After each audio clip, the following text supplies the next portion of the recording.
Good day mga kasimanluluyal, spotted po natin ngayon ang barkong MV Hispan Asia 39, the Girl's vessel of Philippine Hispan Asia Carrier Corporation.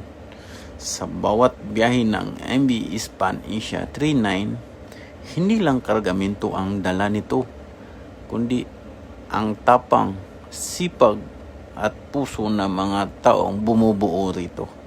Sa init ng araw, sa gitna ng hangin at alon, patuloy na lumalaban ang mga crew na tunay na haligi ng ating industriya sa dagat. Hindi madali ang buhay marino, ngunit sa bawat ngiti, sa bawat tawag mula sa pamilya, at sa bawat tagumpay ng barko, naroon ang dahilan kung bakit patuloy ang serbisyo at sakripisyo. Kaya saludo kami sa inyong lahat sakay ng MV Hispan Asia 39 sa inyong profesionalismo, tiyaga at malasakit sa bawat biyahe. Shout out sa lahat ng crew on board ng MV Hispan Asia 39. Have a safe sailing sa ating lahat mga kasiman luluyal.